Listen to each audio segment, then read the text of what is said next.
Bismillahirrahmanirrahim. This is Muhammad Anwar, registered nurse officer and director of Anwar Nursing Coaching Academy. आज हम discuss करेंगे semester first year first FON1 unit number 5 and it's about the vital sign. इसके जो है 4 part already हम कर चुके हैं। द फर्स्ट जो पार्ट है it's about the introduction and जो मेन टर्मिनोलॉजी है of the vital sign. Second part में हमने टेम्परेचर को डिस्कस किया था। थर्ड पार्ट में हमने पल्स को डिस्कस किया था। फोर्थ पार्ट में हमने रेस्पिरेशन को डिस्कस किया था। और आज this is the fifth part, so इसमें हम डिस्कस करेंगे ब्लड प्रेशर को कि ब्लड प्रेशर है क्या, इसके मतलब फिजियोलॉजी के बारे में हम डिस्कस करेंगे। उसकी जो नॉर्मल रेंज है, वैल्यू है, उसके बारे में हम डिस्कस करेंगे। We will discuss the factor which effect on the BP, और हम इसके कुछ कॉम्प्लिकेशन के बारे में डिस्कस करेंगे, डिसऑर्डर के बारे में भी डिस्कस करेंगे। सो ब्लड प्रेशर का मतलब है क्या, ठीक है। सो ब्लड प्रेशर ये दो लफ्ज से बनी हुई है, 2 वर्ड से। The first one is a blood and the second one is a pressure. तो ब्लड की जो प्रेशर है उसको हम कहते हैं ब्लड प्रेशर। यानी किस चीज की प्रेशर, ब्लड इन और उसकी प्रेशर। अब ब्लड प्रेशर किस चीज के प्रेशर होते हैं, फॉर एग्जांपल ये हमारे पास वेन्स और आर्टरी है, ठीक है। इसमें जो ब्लड इसमें ब्लड होते हैं ना, वेल्ट्री और वेन जो है ये डीऑक्सीजनेटेड ब्लड को कैरी करते हैं, और आर्टरी जो है दिस इज ऑक्सीजनेटेड ब्लड को कैरी करते हैं। तो ये ब्लड जो है ना, ये जो वेसल है, ब्लड वेसल है, इसकी जो वॉल है, ये उसके ऊपर क्या करते हैं, एक्सर्ट करते हैं प्रेशर को डालते हैं, ठीक है। इस प्रेशर को हम कहते हैं ब्लड प्रेशर। तो ब्लड प्रेशर तो एनी टाइम होंगी, मतलब ऐसी कोई अक्सर लोग कहते हैं ना कि आपकी ब्लड प्रेशर है, तो हम लोग कहते हैं नहीं नहीं मेरे तो ब्लड प्रेशर है नहीं। ब्लड प्रेशर तो हर इंसान के होंगी, क्योंकि उसमें ब्लड है तो उस ब्लड की तो प्रेशर होंगी। जो वाल्स है, जो ब्लड वेसल है, उसकी जो वाल्स है उस पे वो क्या करेंगे, डालेंगे। लेकिन आया ये ब्लड प्रेशर नॉर्मल है या एबनॉर्मल है, द क्वेश्चन इज दैट। लेकिन एक आम टर्मिनोलॉजी में लोग आपसे पूछते हैं कि आपके ब्लड प्रेशर है, तो मोस्ट ऑफ द जो इंडिविजुअल है वो रिप्लाई करते हैं येस और नो। बट जो अगर हम ब्लड प्रेशर की बात करें so yes, every individual they have the blood pressure, क्योंकि अगर ब्लड प्रेशर नहीं है तो फिर किस तरह वो जिंदा है। लेकिन the question is that either this blood pressure is normal और एबनॉर्मल। तो हम कब कहेंगे कि इस नॉर्मल, तो इसके एक रेंज है, इसकी कट ऑफ एक वैल्यू है, एक पॉइंट है। अगर इतने पॉइंट तक है तो हम कहते हैं कि yes this is the normal blood pressure. अगर उससे इंक्रीज है तो हम कहते हैं कि दिस इज द हाइपरटेंशन। अगर डिक्रीज है तो हम कहते हैं हाइपोटेंशन। तो मतलब ये आगे हम डिस्कस करेंगे। So what is the blood pressure, the force at which the blood is pump against the wall of the arteries. देखिए हमारे पास जिस तरह हमने कहा ना कि हमारे पास आर्टरीज है, इसमें जो वो पोर्स जो ब्लड जो है वो क्या करते हैं, जो आर्टरी से ब्लड, जो आर्टरी से उसके अगेंस्ट वो क्या करते हैं, डालते हैं, ठीक है। So this is called blood pressure. Blood pressure को हम मेजर करते हैं यूनिट में, mmHg उसके यूनिट है। 2 प्रेशर मेजरमेंट है हमारे पास। एक हम सिस्टोलिक प्रेशर को काउंट करते हैं और एक हम डायस्टोलिक प्रेशर को काउंट करते हैं। अक्सर हम लिखते हैं ना 120/80, जो ये ऊपर हम लिखते हैं ना, जो हम एज अ न्यूमरेटर लिखते हैं this is a systolic blood pressure, और जो डिनोमिनेटर के थ्रू यानी नीचे जब हम लिखते हैं उसको हम कहते हैं डायस्टोलिक। देख सिस्टोलिक ब्लड प्रेशर का मतलब क्या है। सिस्टोलिक प्रेशर का मतलब ये है कि ये फॉर एग्जांपल हार्ट है, ठीक है, ये आपके पास लेफ्ट वेंट्रिकल है, ये लेफ्ट एट्रियम है, राइट एट्रियम और राइट वेंट्रिकल। जब ये वेंट्रिकल कॉन्ट्रैक्ट होते हैं, when the heart is contract, और जब वो ब्लड को पंप करते हैं, पुश करते हैं एओर्टिक वाल्व में, या जो पल्मोनरी वाल्व या एओर्टिक वाल्व में, ठीक है। तो इस यहाँ पे जो प्रेशर बनते हैं ना इस आर्टरीज में, उसको कहते हैं सिस्टोलिक ब्लड प्रेशर। यानी systolic blood pressure when the ventricle is contract, और वो ब्लड को जब पंप करते हैं एओर्टा में, और वहाँ पे जो प्रेशर बनते हैं आर्टरीज में, तो उसको हम कहते हैं सिस्टोलिक ब्लड प्रेशर। और ये हाई होते हैं क्योंकि कॉन्ट्रैक्शन के टाइम जो पंपिंग है वो बिल्कुल जो ब्लड है वो बहुत ज़्यादा तेज़ी के साथ जाते हैं आर्टरीज में, तो वो डेफिनेटली जो आर्टरी के वाल्स है उस पर ज़्यादा प्रेशर पड़ेंगे तो ज़्यादा होंगे। तो सिस्टोलिक डायस्टोलिक जब हार्ट वापस रिलैक्स होते हैं, जब हार्ट रिलैक्स होते हैं मतलब जब वेंट्रिकल वापस रिलैक्स हो जाते हैं, तो रिलैक्सेशन के टाइम जो बीपी होते हैं, जो आर्टरीज के जो प्रेशर होते हैं उसको डायस्टोलिक कहते हैं, और डेफिनेटली कि वो लेस होंगे, कम होंगे, कि उनके प्रेशर जो है वो आहिस्ता आहिस्ता डिक्रीज हुए होंगे। सो द मेजर सिस्टोलिक का मतलब क्या है कि major of the pressure when the left ventricle contract, जब हार्ट कॉन्ट्रैक्ट होते हैं और उस टाइम जो प्रेशर हम आर्टरीज में मेजर करते हैं उसको सिस्टोलिक कहते हैं। और डायस्टोलिक का मतलब है कि major of the pressure when the heart is relax. ठीक है, जब हार्ट रिलैक्स हो जाते हैं this is the minimum first जो प्रेशर है exalted against the artery of wall at all time, और ये मिनिमम प्रेशर होते हैं as compare to systolic maximum और ये मिनिमम। तो सिंपली यू कैन से कि blood pressure mean when the blood exert force pressure against the wall of the blood vessel, तो उस प्रेशर को हम कहते हैं this is the blood pressure. अब अगर हम ब्लड प्रेशर की बात करें तो जिस तरह हमने कहा ये 120 this is systolic blood pressure, और जो ये 80 आपको नजर आ रहा है this is diastolic blood pressure. और एक हमारे पास है pulse pressure.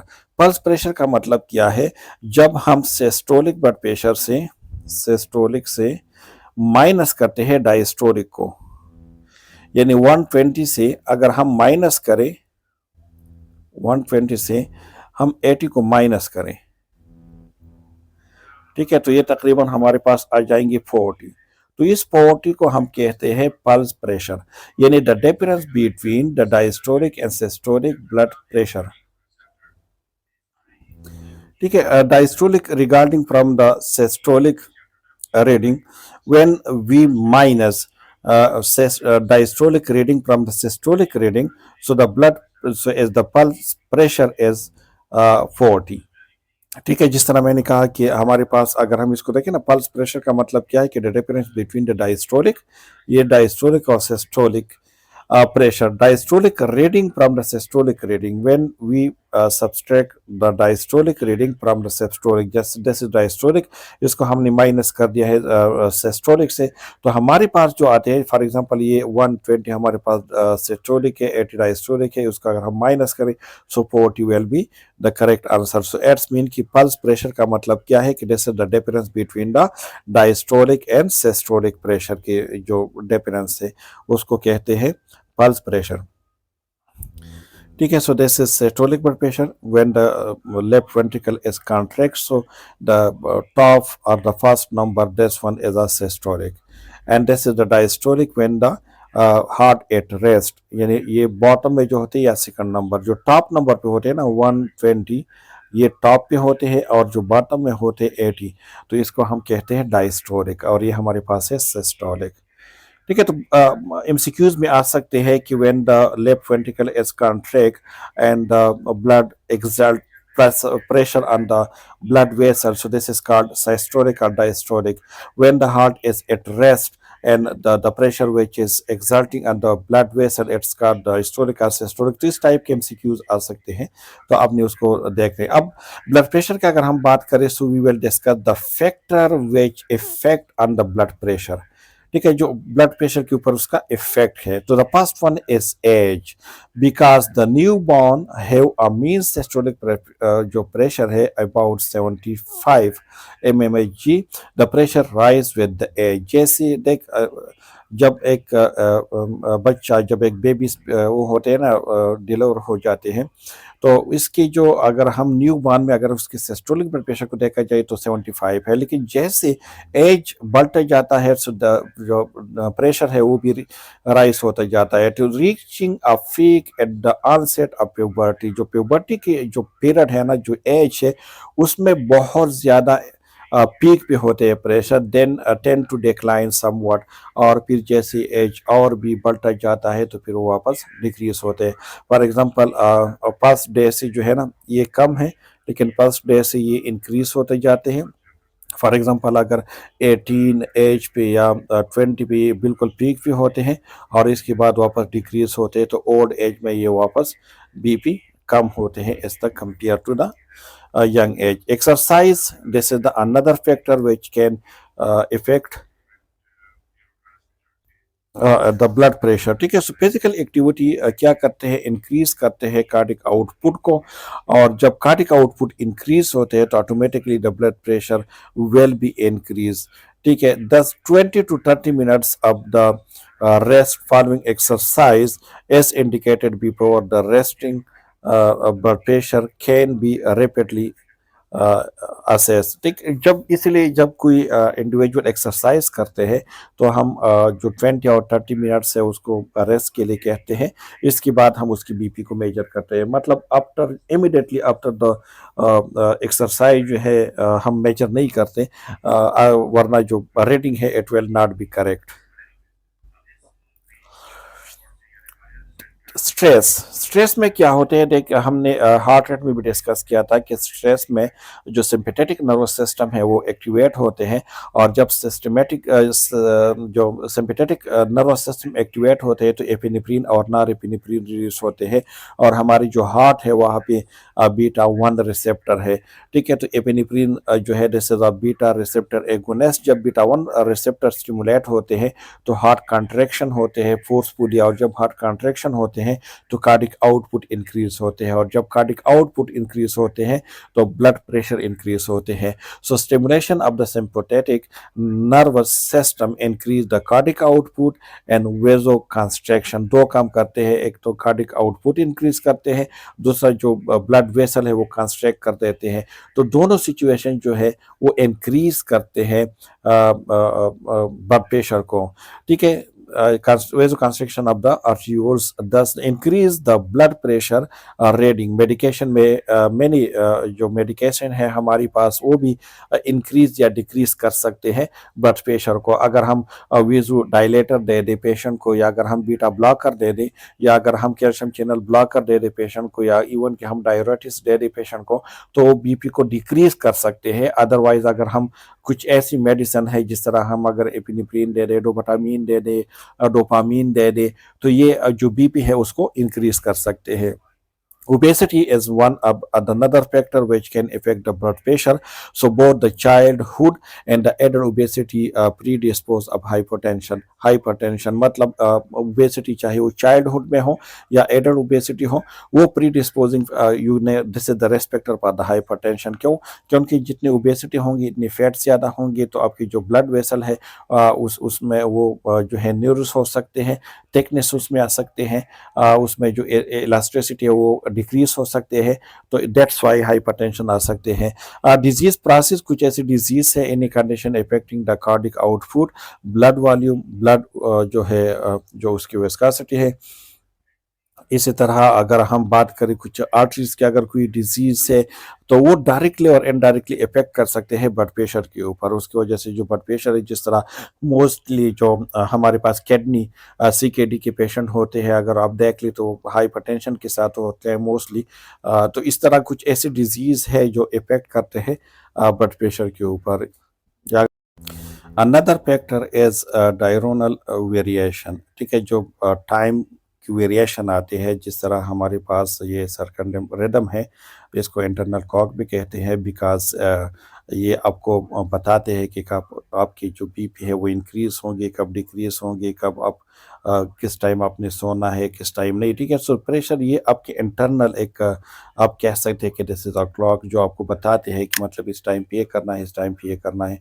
So pressure is usually lowest early in the morning. अगर मॉर्निंग के टाइम पे आप देख ले तो जो प्रेशर है, अगर हम ब्लड प्रेशर की बात करें तो इंतहाई लोएस्ट पे होते हैं, और इसके एक वजह ये भी है कि मॉर्निंग में जो पैरासिम्पथेटिक नर्वस सिस्टम है वो ज़्यादा स्टिमुलेट हो जाते हैं, और पैरा जो सिम्पथेटिक नर्वस सिस्टम है वो इसमें वेजो डायलेशन हो जाती है, और प्लस जो एसिटाइल कोलिन है वो ज़्यादा रिलीज होते हैं। तो इसकी वजह से मॉर्निंग में अगर हम ब्लड प्रेशर की बात करें तो लोएस्ट में होते हैं। दूसरे होते हैं कि आप एक्टिविटीज़ नहीं करते, आपकी जो BMR रेट है वो भी बिल्कुल डिक्रीज होते हैं। सो दैट्स वाई ये डिक्रीज होते हैं। When the metabolic rate is lowest then rise throughout the day and the peak and late afternoon और अर्ली इवनिंग।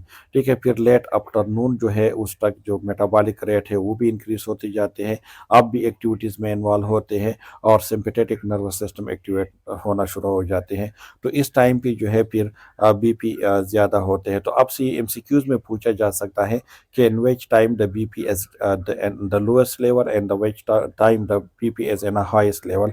सो अगर मॉर्निंग की हम बात करें तो मॉर्निंग में जो ब्लड प्रेशर है वो लोएस्ट लेवल पे होते हैं, क्योंकि इसके मेटाबॉलिक रेट जो है वो भी डिक्रीज़ होते हैं। लेकिन लेट आफ्टरनून और इवनिंग के टाइम जो है फिर बीपी हाई लेवल पे होते हैं। तो ये एमसीक्यूज़ में आ सकते हैं। अच्छा, अब जब भी ब्लड प्रेशर को मेजर करते हैं तो इसके लिए आपके पास कुछ इंस्ट्रूमेंट चाहिए, कुछ टूल्स चाहिए जिसके बेस पे जो है फिर आप उसको बीपी मेजर कर सकते हैं। तो इक्विपमेंट की अगर बात करें तो यूज़ ब्लड प्रेशर कप आपके पास होनी चाहिए।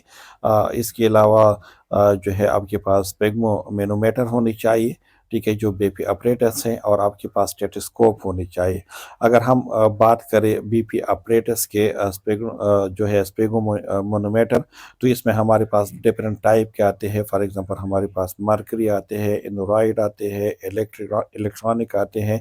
इसी तरह कुछ डायरेक्ट भी है, लेकिन ये यहाँ पे बहुत ज़्यादा कम यूज़ होते हैं। इन्वेंशियल आर्teriयल ब्लड प्रेशर मॉनिटरिंग एक डिवाइस वो कर देते हैं, उसमें डायरेक्टली फिट कर देते हैं, लेकिन ये यहाँ पे इतना ज़्यादा यूज़ नहीं होते। इनडायरेक्ट भी है जिसमें अस्कल्ट्रेटरी मेथड है और पल्पेटरी मेथड है, ठीक है। अब हम बात करेंगे ब्लड प्रेशर असेसमेंट को।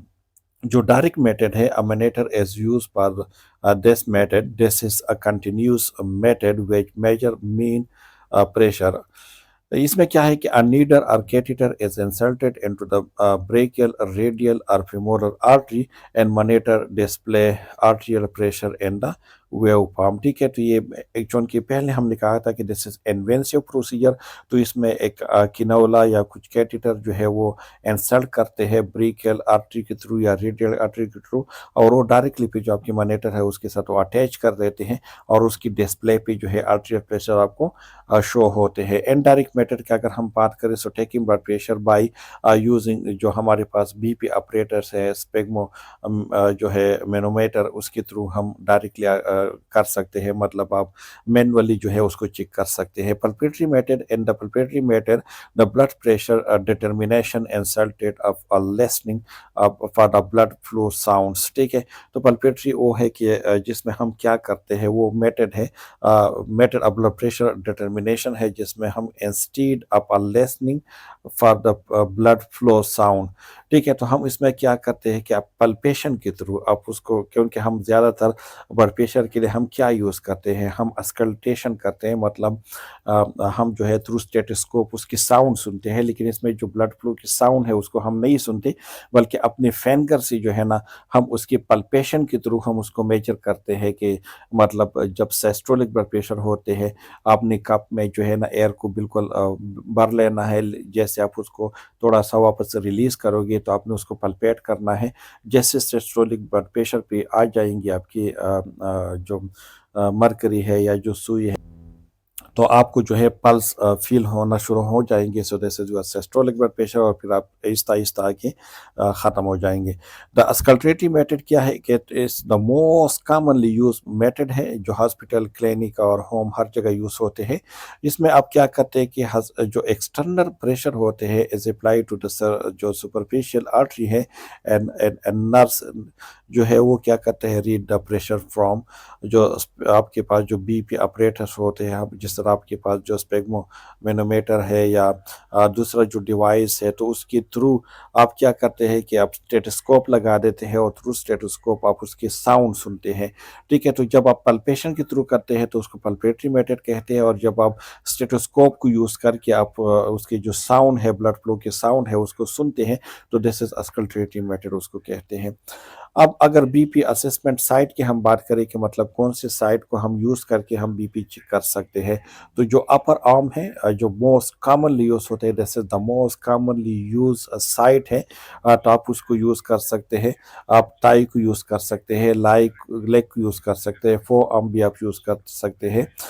इसी तरह जो using the brachial artery, this is the most use arm, upper arm की जिस तरह हमने बात की, तो उसमें जो ब्रेकियल आर्टरी है, this this is most commonly used, MCQs में आ सकते हैं कि जो कॉमनेस्ट जो साइट है पर द बीपी जो मेजरमेंट है, so this is the upper arm और ब्रेकियल जो आर्टरीज है। थाई अराउंड जो है पॉपुलेटर आर्टरी, ये भी हम कर सकते हैं लेकिन बहुत कम। ऑफ जो four arm using the radial artery, ये पल्पेट्री के लिए यूज करते हैं। पल्पेट्री के लिए सबसे बेस्ट है जो है four arm using radial artery. Leg use कर सकते हैं, लेग यूजिंग पोस्टीरियर जो है टेबियल और डॉर्सल जो पेडिस है उसको भी हम यूज कर सकते हैं, उस साइड को भी। अब अल्ट्रेशन एंड ब्लड प्रेशर की अगर हम बात करें कि ब्लड प्रेशर में कुछ अल्ट्रेशन आ सकते हैं या नहीं, मतलब उस जो हमने 120/80 की बात की, तो ये 120 और 80 हमेशा रहेंगी या उसमें कुछ अल्ट्रेशन आ सकते हैं, मतलब ये इंक्रीज या डिक्रीज हो सकते हैं। तो टू मेन कंडीशन है। The first one is hypertension. Hypertension का मतलब ये है कि हाइपर ज्यादा टेंशन जो प्रेशर होते हैं जब वो बहुत ज्यादा हो जाते हैं, इट इज अपन जो सिंपथेटिक डिसऑर्डर की वजह से भी हो सकते हैं। Characterize by persistently elevated the blood pressure elevate होते हैं, उसमें ज्यादा होते हैं। The diagnosis of hypertension is made when the average of two or more diastolic reading on at least two wizard is 90 or more than 90 or higher. So, or when the average of the multiple systolic blood pressure on the two or more subsequent visit is consistently higher than 135. So, this is called the blood pressure. मतलब ये है कि एक time पे अगर आपने BP check कर लिया और वो हाई है तो आप उसको हाइपरटेंशन डायग्नोज नहीं कर सकते, बल्कि एटलीस्ट जो है वो 2 या 2 से मोर टाइम, अगर वो फॉर एग्जांपल अगर आज भी उनकी बीपी हाई है, कल वो दोबारा आ जाए फिर हाई, और फिर परसों दोबारा आ जाए फिर हाई, तो इसका मतलब है, और कितने हाई कि अगर डायस्टोलिक जो है वो एटलीस्ट 90 हो, और आपके पास जो मतलब सिस्टोलिक है तो कुछ वो कहते हैं 135 और कुछ कहते हैं कि 139 तक जो है फिर नॉर्मल है। फिर इसकी स्टेज है, स्टेज 1 फिर स्टार्ट होते हैं 140 से, 140 से जो है 159 तक स्टेज 1 है, और फिर इसके बाद स्टेज 2 और फिर क्राइसिस और इमरजेंसी। तो इसके डिफरेंट टाइप है, लेकिन मोस्टली हाइपरटेंशन का मतलब ये है कि हमारे पास जो नॉर्मल है उससे इंक्रीज होते से, this is called hypertension. Hypotension जब कम हो, प्रेशर जब कम हो, is generally considered the present when the systolic blood pressure falls 90 and or below. ठीक है, जब आपके पास जो सिस्टोलिक प्रेशर है वो 90 या 90 से बिलो हो तो हम उसको कहते हैं हाइपरटेंशन। लेकिन जो मोस्ट बेस्ट डिफिनीशन है, अगर आपके पास 110 से सिस्टोलिक बिलो हो और 70 जो है इससे आपके पास अगर डायस्टोलिक बिलो हो तो हम उसको हाइपोटेंशन मार्क कर सकते हैं।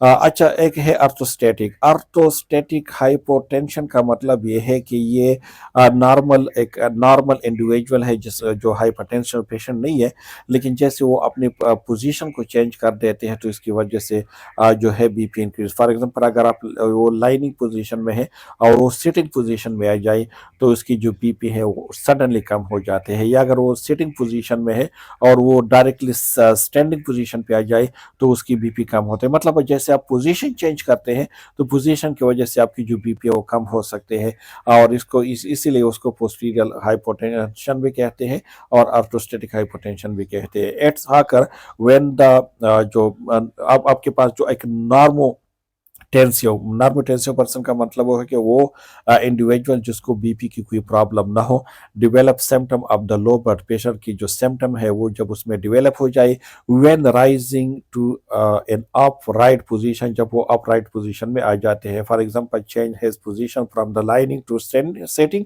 एंड टू सिटिंग पोजीशन, जब वो मतलब आपके पास लाइनिंग पोजीशन में है वो सिटिंग में आ जाए या स्टैंडिंग पोजीशन में आ जाए, तो जब वो पोजीशन चेंज कर देते हैं तो हाइपोटेंशन की तरफ जाते हैं, उसकी बीपी डिक्रीज हो जाते हैं, तो उसको कहते हैं ऑर्थोस्टैटिक हाइपोटेंशन।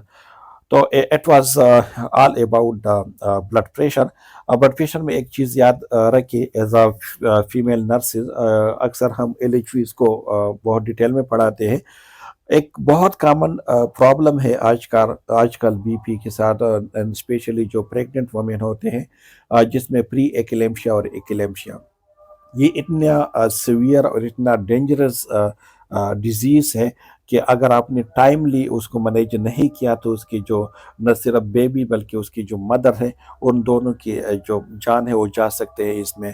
सो जब भी अगर pregnancy and mostly when the third trimester and 8 और 9 मंथ में अगर प्रेगनेंसी है और प्रेगनेंसी के साथ ब्लड प्रेशर हाई है तो आपने उसको लाइट नहीं लेने हैं, अपने डायरेक्टली उसको जो है हॉस्पिटल उसको रेफर करना है ताकि वहाँ पे उसको देखा जाए, डायग्नोस किया जाए कि पेशेंट प्री एक्लेम्शिया या एक्लेम्शिया के साथ तो नहीं है, ताकि आप टाइमली उसको मैनेज कर सकें। ये जितने भी वाइटल साइन है इस पे हमने वीडियो बनाई है, मतलब कि किस तरह हम टीपीआर को जो है मॉनिटर कर सकते हैं, मतलब टेम्परेचर, पल्स, रेस्पिरेशन, किस तरह हम बीपी को मॉनिटर कर सकते हैं। तो इसकी जो कंप्लीट प्रोसीजर है उस पर हमने वीडियो बनाई है, तो आप लोगों के साथ वो वीडियो भी शेयर की जाएंगे। और अगर आप लोग जो है प्ले स्टोर में जाए, चैनल के प्ले स्टोर में, तो वहाँ पे ये जो है ये सारी वीडियो अवेलेबल है। एफ फर्स्ट जो है उसके जो जो प्रोसीजर है उसकी जो क्लिनिकल स्केल है उस पर वीडियो अवेलेबल है। अगर आप इस यूनिट को देखेंगे और इसके साथ आप उस वीडियो को भी देखेंगे, सो बिलीव मी कि your mind will be clear, आपकी जो कंसेप्ट है वो बिल्कुल इजीली क्लियर हो जाएंगे। So thank you so much for listening me. If you have any queries, any questions, you can ask in the comment section. I will try to give the answer timely. Thank you so much.